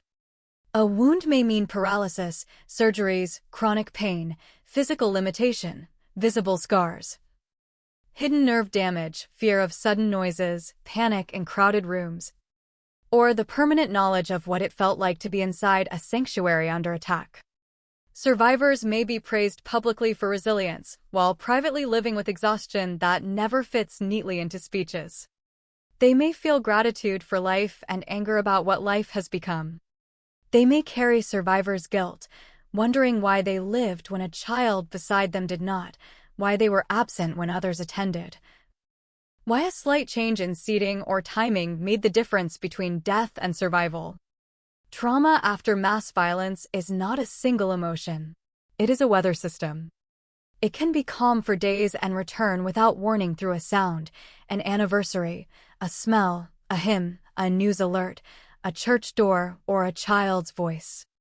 The legal process may end in a settlement, but trauma does not follow the court calendar. It has its own dates. It returns on November 5th. It returns during funerals. It returns when survivors hear another community's name added to the list of places where mass violence occurred. It returns when debates about guns and policy use the massacre as evidence, but not always as a wound. The families of the dead faced a different but connected aftermath. They had to bury people who had gone to church. They had to tell children why parents or siblings would not return. They had to sort through belongings, photographs, clothing, favorite objects, and unfinished plans. In families where multiple members were killed, the loss became almost impossible to organize emotionally. Grief usually allows the living to lean on one another. But what happens when many of the people one would lean on are gone too? The Holcomb family's losses became one of the most publicly known examples, but they were part of a larger pattern of family devastation. A massacre that kills across generations does not only remove individuals. It changes the future composition of the family. Future holidays shrink. Future weddings carry empty chairs. Future children grow up hearing stories of relatives they never met. Names are passed down with pain attached. Family trees show absence not as one missing branch, but as a section broken away. In the courtroom or settlement papers, these losses may be described through legal categories. But at home they appear in the smallest practical forms: fewer voices at a table, fewer phone calls. Fewer people to ask about family history, fewer hands to hold during the next crisis. Justice cannot fill those spaces. It can only acknowledge that they exist. The attack also changed the conversation around houses of worship and security. Churches, synagogues, mosques, temples, and other sacred spaces across the country had already begun confronting the possibility that worship no longer protected a gathering from targeted violence. Sutherland Springs intensified that reckoning. Small congregations asked whether doors should be watched, whether volunteers should carry radios, whether armed security should stand near entrances, whether emergency plans should be rehearsed, whether children should be protected differently, whether openness itself had become dangerous. These questions are painful because they alter the emotional meaning of worship. A church wants to welcome. Security asks it to suspect. A sanctuary wants people to lower fear. Threat planning asks them to imagine violence before prayer begins. After Sutherland Springs, many churches could not avoid that tension. The massacre taught that even a small rural congregation could become a target through domestic grievance and weapons access. The consequence was not only policy change, but spiritual discomfort. How does a community remain open-hearted without being careless? How does it protect children without turning worship into a checkpoint? How does it teach faith in a room where someone is watching the door? These questions do not have easy answers, but Sutherland Springs forced them into the open. The massacre also reinforced a critical lesson about domestic violence as a public warning sign. Kelly's history was not separate from the attack. It was part of the path to it. Domestic violence is often treated socially as private, messy, family-based, or less urgent than public crime. Sutherland Springs showed the danger of that misunderstanding. A person who assaults a spouse or child is demonstrating willingness to use force inside the most intimate spaces of life. That willingness can escalate. It can expand. It can become retaliatory violence against extended family, workplaces, schools, or communities. The United States Secret Service later highlighted Sutherland Springs as a case study in the link between domestic violence and mass attacks, emphasizing that the perpetrator had a long history of domestic abuse. SecretService.gov too, the lesson is not that every domestic abuser becomes a mass attacker, but that domestic violence must be taken seriously as part of threat assessment. A society that minimizes violence at home may miss the warning signs of violence beyond the home. In Sutherland Springs, the congregation became the public arena for a man whose private violence had already been documented. The justice system's failure to carry that documentation forward became fatal. The reflection must therefore include the people who were supposed to be protected by law but were not. Background check law depends on accurate reporting. It is not enough for a statute to say that certain convicted abusers cannot buy guns if the database does not know about the conviction. It is not enough for an institution to punish a service member if the punishment does not travel into the civilian systems designed to prevent future harm. The Air Force failure revealed a gap between legal intention and operational reality. For the families, that gap was not theoretical. It had the shape of a sanctuary filled with casualties. The civil case and settlement became a form of justice because they forced that gap into public acknowledgement. Yet even here, justice was partial. It addressed one enabling failure. It did not undo the shooting. It did not give the families the criminal trial they never had. It did not erase the images carried by survivors or remove the need for memorial decisions years later. It did not settle the national argument over firearms, domestic violence, mental health, military accountability, or church security. It marked responsibility, but responsibility after mass death is always late. The deepest responsibility would have been prevention. Once the shots were fired, every form of justice became aftermath. There is also a profound consequence in how the victims are remembered. Mass killings can become known by the perpetrator's name, the weapon, the casualty count, or the place. A responsible telling must resist that narrowing. The victims of Sutherland Springs included children, elderly worshippers, spouses, parents, relatives, and an unborn child. Texas authorities released their names, and those names remain the center of the moral record. Justice.gov 1. They were not defined by their deaths. Some were known for devotion to family. Some for service in church. Some for childhood energy. Some for long lives spent in the community. Some for futures still forming. When a massacre becomes a national story, the dead can become one collective group, but grief does not work that way. Grief knows names. It knows voices. It knows who liked which seat, who sang, who cooked, who teased, who worked hard. Who cared for children, who moved slowly with age, who had plans after service. The conclusion of the case must keep returning to that specificity. 26 dead is a number. 26 lives is a world. 26 deaths in a small congregation is a universe of relationships broken at once. The reflection also requires honesty about heroism. Stephen Williford and Johnny Langendorf were widely recognized for their actions after the attack began. Their response mattered. It helped stop the attacker from continuing his movement and may have prevented further deaths. But heroism after violence does not erase the need to examine prevention before violence. Both truths must stand. A neighbor's courage is real. A system's failure is also real. To praise one must not distract from the other. The Sutherland Springs story contains bravery. But it is not a story that should make society comfortable with relying on last-second bravery to compensate for earlier negligence.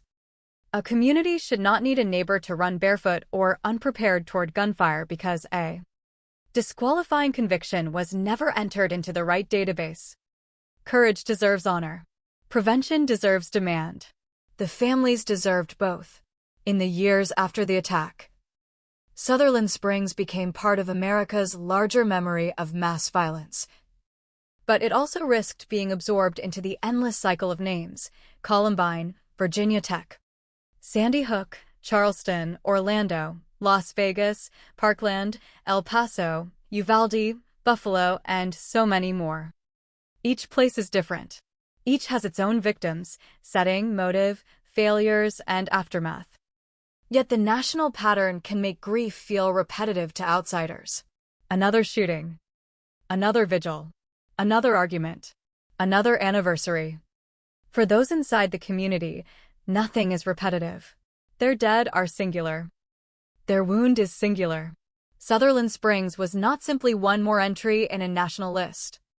It was the day a small church lost a staggering portion of its people. It was the day a town learned that national attention can feel both supportive and invasive. It was the day faith had to share space with trauma. It was the day ordinary Sunday trust was broken. When reflecting on consequences, the script must preserve that singularity. The case teaches national lessons, but it is not merely a lesson. It is a lived catastrophe. The conclusion of Part 5 should not pretend that justice was complete. The killer died. The criminal case could not proceed. The Air Force's failure was exposed. Civil accountability followed. A settlement was reached. Memorials were built, debated, and contested. Survivors continued living with wounds. Families continued carrying names. Churches across the country reconsidered safety. Policymakers and agencies revisited reporting rules. Domestic violence experts pointed again to the connection between intimate abuse and mass public harm. These are consequences, not closure. Closure is a word often used by people outside grief because it sounds compassionate and efficient. For families after mass murder, closure can feel false. A legal result may bring relief, validation, or resources, but it does not close the absence. The absence remains open in birthdays, holidays, anniversaries, photographs, and the sudden moments when memory enters an ordinary day without warning. Sutherland Springs did not receive closure. It received survival, accountability in fragments, and the continuing burden of memory. In the final reflection, return to the sanctuary before the violence.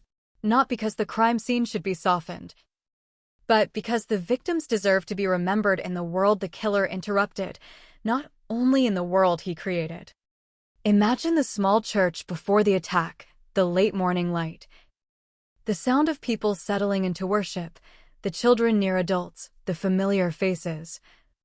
The ordinary expectation that after service there would be lunch, conversation, chores, maybe rest. Imagine the trust required for a congregation to gather closely in a room and turn its attention toward prayer. That trust was not foolish. It was human. Communities cannot live without trust. Churches cannot worship without vulnerability. Families cannot move through life expecting every door to become a threat. The evil of the attack was not only that it killed. It turned trust into exposure. It made a sacred routine feel dangerous. It forced a small town to learn the language of mass casualty, litigation, memorial preservation, and federal failure. Yet the continued life of the community also shows that violence does not get the final word simply because it creates the loudest moment. Survivors still breathe. Families still speak names. Churches still gather. Memory still resists erasure. Legal records still name the failures. The dead are still more than the way they died. Justice in Sutherland Springs remains partial, but partial justice is not meaningless. It matters that the attacker was identified. It matters that the Air Force failure was investigated. It matters that the government's responsibility was litigated and acknowledged through settlement. It matters that the victims' names were released and remembered. It matters that the relationship between domestic violence and mass attacks continues to be studied. It matters that the story is told with care rather than reduced to a political slogan or a killer's biography. But the incompleteness must also be spoken clearly. No trial punished the man who murdered the worshippers. No court sentence could be imposed on him. No settlement could restore the dead. No memorial decision could satisfy every form of grief. No policy reform can promise that such violence will never happen again. What remains is the obligation to remember accurately and to learn honestly. The final consequence of the Sutherland Springs church murders is a moral demand placed on everyone who studies the case. Do not look only at the moment of violence. Look at the warning signs. Look at the domestic abuse. Look at the missing records. Look at the background check failure. Look at the courage of those who responded. Look at the grief of those who stayed. Look at the sanctuary not as a spectacle, but as a room where people once felt safe enough to pray. The victims were not taken by fate. They were killed by a man whose violence had been documented and whose access to weapons should have been blocked by a system that failed to do its work. That truth does not remove the mystery of grief, but it gives the story its hardest lesson. Prevention is made of details. A submitted record. A serious response to domestic violence. A database entry. A warning taken seriously. A barrier that holds. When those details fail, the consequences are not bureaucratic. They are human. In Sutherland Springs, they were 26 human lives ended, 22 wounded bodies. A church changed forever, and a small Texas town carrying a grief too large for its size. That is where justice stands, not complete, not clean, not enough. but written in the record as both condemnation and warning. Part 6 is grounded in the later public record. The Justice Department announced a $144.5 million settlement in principle with victims and relatives in 2023. Federal investigators found the Air Force failed to submit records that should have blocked the gunman's firearm purchases. And the original church building was demolished in August 2024 after years of memorial conflict. Justice.gov 1. Part 6. Final Reflection, Lasting Consequences, and the Meaning of Memory. The story of Sutherland Springs does not end where the gunman's truck stopped. It does not end with the identification of Devin Patrick Kelly, with the confirmation that he died after fleeing, with the crime scene sealed, with the names released, with the funerals completed, with the lawsuits filed, with the settlement announced, or even with the old sanctuary reduced to debris years later. A massacre does not end in one place because it does not injure only one layer of life. It enters bodies, families, roads, worship, law, memory, policy, architecture, and faith. It becomes part of the way a town hears Sunday morning. It becomes part of how survivors enter rooms. It becomes part of how parents look at children in pews. It becomes part of how churches think about doors. It becomes part of how domestic violence experts speak about warning signs. It becomes part of how military record keepers understand paperwork that once may have seemed routine. It becomes part of how a nation measures the cost of a system that knew enough to stop a man from buying guns but failed to carry that knowledge forward. The final reflection on Sutherland Springs must begin with the smallest and most painful truth. The people killed inside First Baptist Church were not taken from the world in the abstract. They were removed from specific chairs, specific family lines, specific routines, specific voices, specific plans for lunch, school, birthdays, chores, holidays, worship, and sleep. Their absence did not spread evenly across the country. It concentrated in a tiny Texas community until grief became almost geographical. Roads remembered them because families drove those roads without them. Houses remembered them because rooms stayed too quiet. The church remembered them because every act of worship after November 5, 2017, carried the knowledge that worship itself had been attacked. In large cities, tragedy can vanish into scale. In Sutherland Springs, scale offered no shelter. The town was too small for anonymity, too closely woven for grief to become distant. A loss in one family echoed into another. A last name spoken in mourning might belong to several victims, several generations, several branches of the same human tree. The massacre did not merely create bereavement. It changed the shape of kinship. That is why numbers alone fail this story. 26 killed and 22 wounded tells the public how large the event was. But it does not tell what happens when a single church loses children, elders, parents, grandparents, couples, and an unborn child in one morning. It does not tell what happens when survivors attend multiple funerals with the same numb body, when condolence meals pile up in kitchens that still cannot feed the hunger of grief, when a family tries to make a holiday table out of absence, when a child grows older and learns that relatives they never met were taken together in the same room. The national mind often wants a clean lesson after violence. It asks what failed, who should be blamed, what law should change, what hero acted, what policy must follow. These questions matter, but they can rush past the dead. The first obligation is memory. Memory is not passive. It is work. It requires refusing to let the perpetrator's name become larger than the victims' lives. It requires remembering that the church was full of worshipers before it was full of evidence. It requires returning to the ordinary, because the ordinary is what was destroyed. A person killed during Sunday service had not offered their life to a public debate. They had entered a sanctuary. The older members had entered with years of habit behind them. The children had entered with futures still unformed. The families had entered with the trust that comes from shared faith and familiarity. They did not come to become symbols of background check failure, armed response, domestic violence escalation, church security, or civil liability. Even though their deaths would later force all those subjects into the light, they came because faith, for them, had a place and a time. First Baptist was that place. Sunday morning was that time. Violence took both and changed their meaning forever. The church building itself became one of the most painful symbols of the aftermath. After the attack, the original sanctuary was transformed into a memorial. Its interior was painted white, the space altered into a place of remembrance, the victims honored where they had last gathered. For some, the building became sacred in a new and terrible way. It stood as witness. It allowed people to stand where grief had entered and insist that the dead would not be erased. For others, the building held too much. It was not only a memorial, but the room of trauma. A structure that forced memory through the eyes every time it appeared. Over time, disagreement over the building's future revealed a truth often hidden by public language about healing. Communities do not grieve in unison.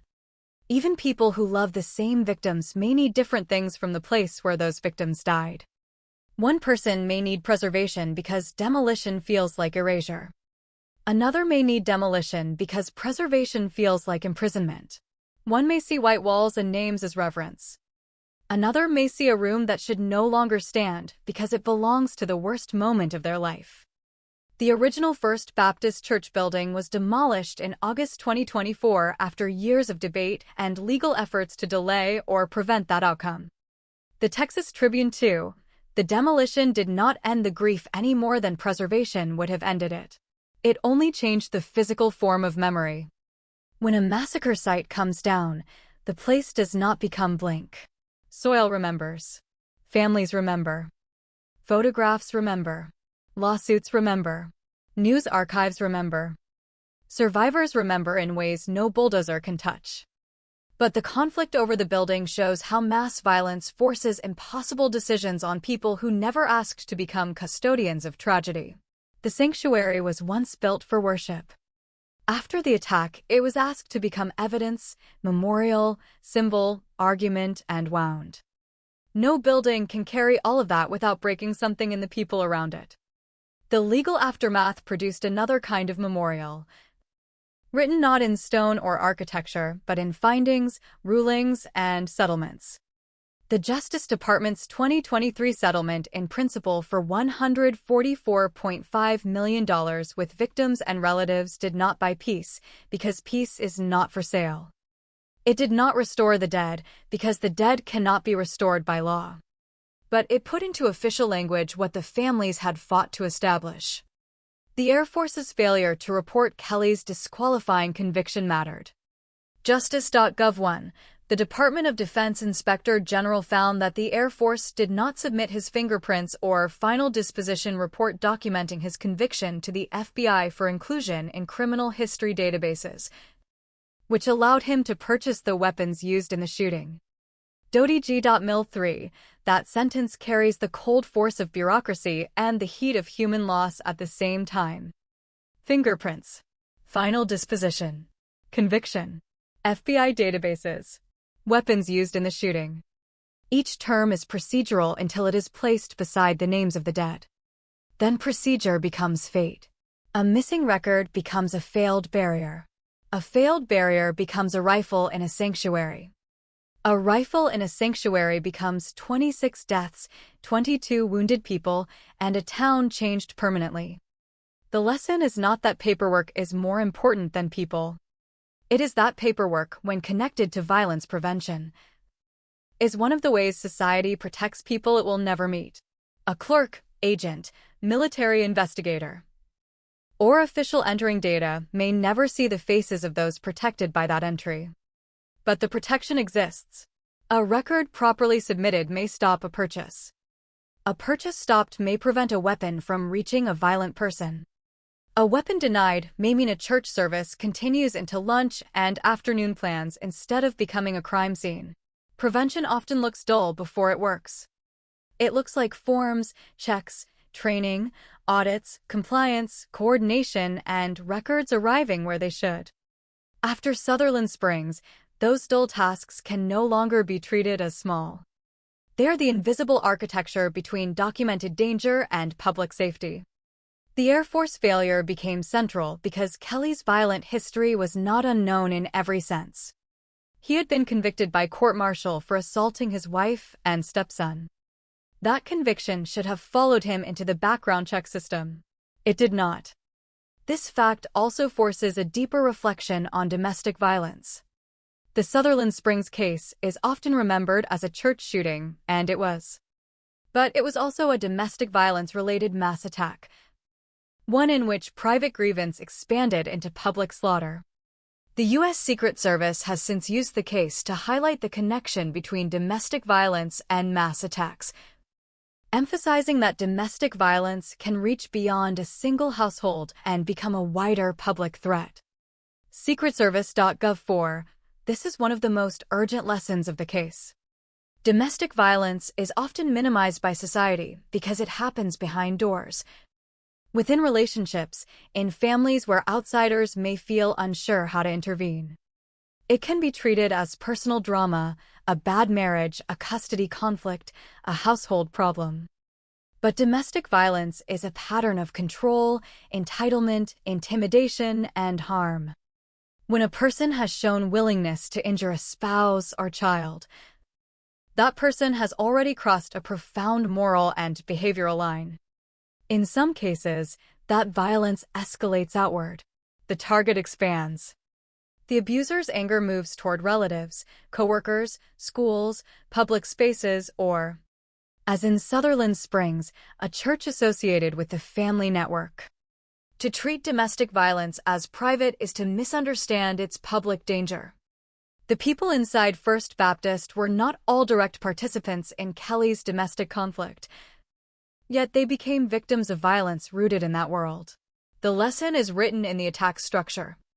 A man with a violent domestic history chose a sacred community space connected to his family grievance and turned it into a site of collective punishment. Domestic violence prevention is therefore not only about protecting one partner or one child, though that would already be reason enough. It is also about recognizing patterns that may threaten entire communities. The aftermath also asks what faith means after a sanctuary has been violated. For believers, a church is not supposed to be a place where the outside world disappears completely. Churches are full of human suffering, prayer requests, illness, grief, poverty, conflict, and fear. But a church is supposed to hold those burdens differently. It is supposed to be a room where people can bring fear without being consumed by it. The attack at First Baptist wounded that meaning. It forced worshippers everywhere to imagine violence in a place where they once imagined refuge. After Sutherland Springs, many churches reconsidered security plans, doors, volunteers, armed members, cameras, training, and emergency procedures. These changes may be necessary, but they carry spiritual cost. A greeter who watches the door for danger is still welcoming, but the welcome has been altered by suspicion. A parent sitting near an exit may still be praying, but the prayer is shadowed by planning. A pastor speaking to a congregation may still preach hope, but somewhere in the room someone may be counting exits. This is one of the hidden consequences of attacks on houses of worship. They change not only the attacked congregation, but countless other congregations who must now imagine themselves as possible targets. They force sacred spaces into the language of threat assessment. They make faith communities carry the tension between openness and vigilance.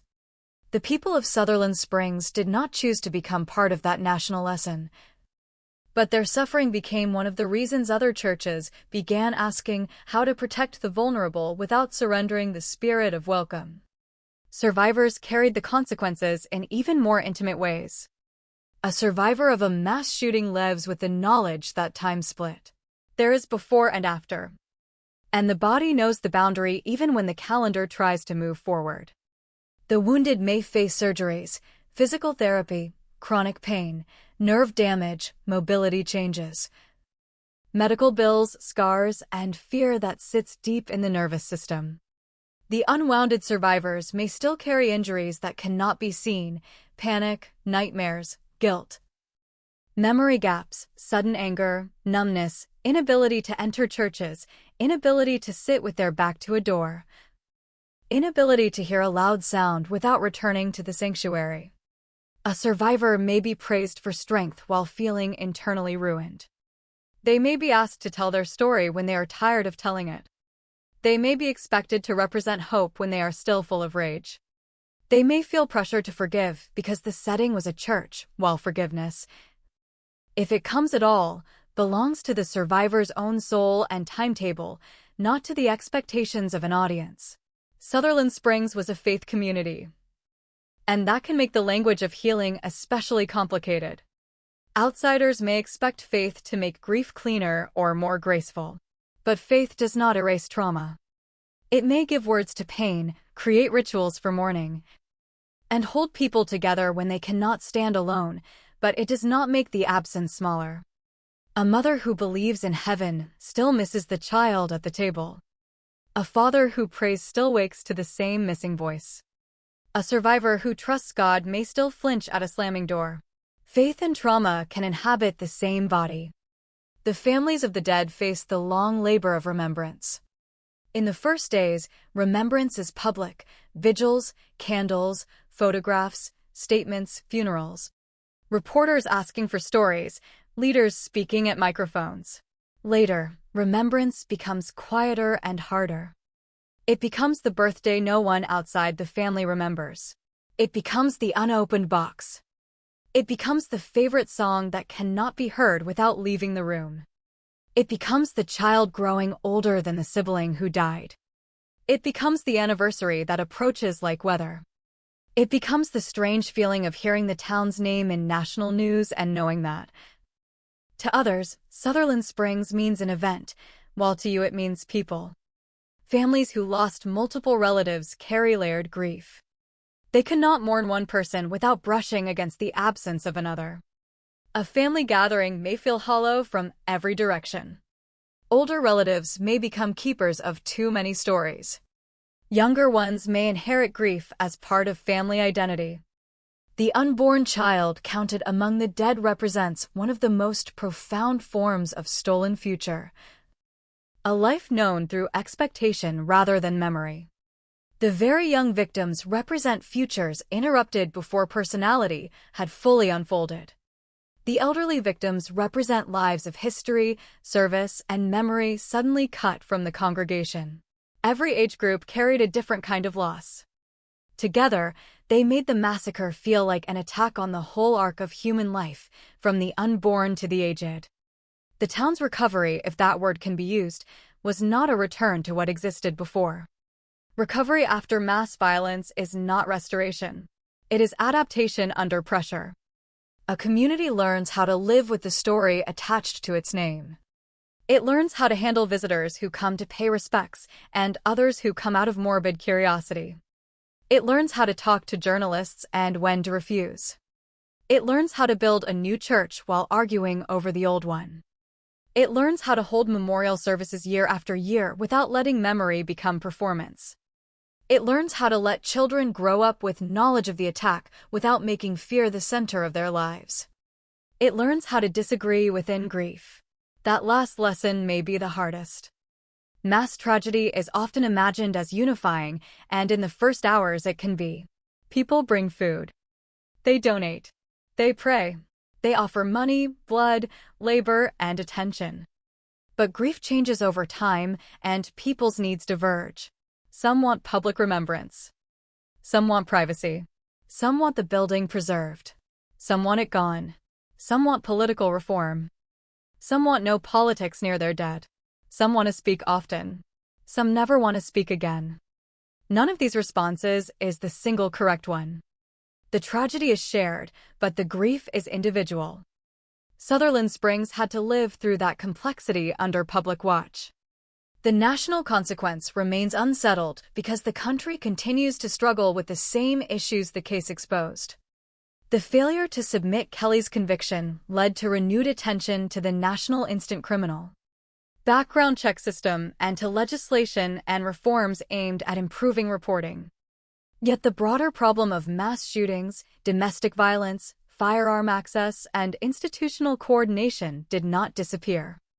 The country has seen many mass attacks since 2017, including attacks in schools, stores, houses of worship, workplaces, and public spaces. Each case has its own facts.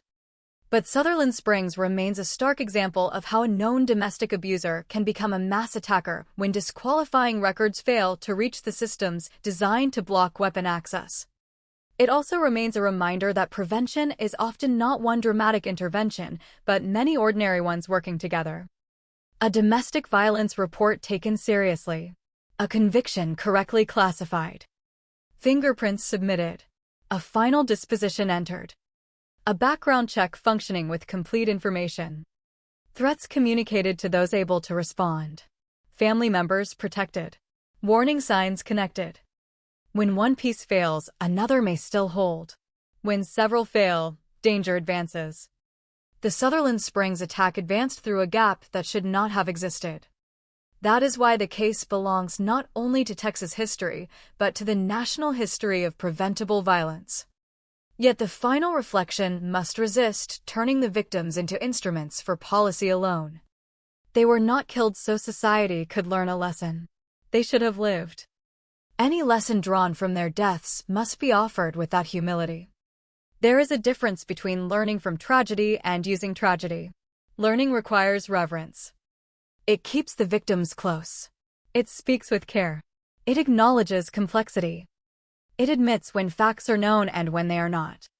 It names failures without turning grief into a slogan. Using tragedy rushes to argument, selects only the details that fit, and leaves the people behind.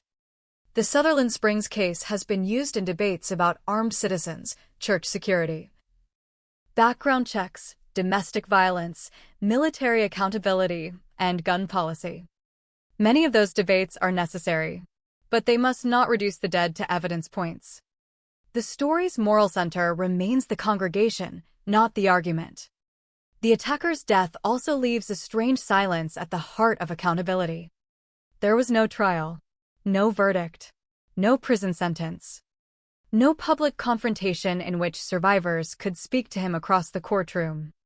Civil litigation produced accountability for institutional failure, but it could not produce criminal punishment for the killer. This absence matters because trials are not only legal mechanisms, they are public rituals of truth. They assemble facts into a narrative under rules. They allow victim impact statements. They put the defendant under the authority of the court. They create a record that says society has judged.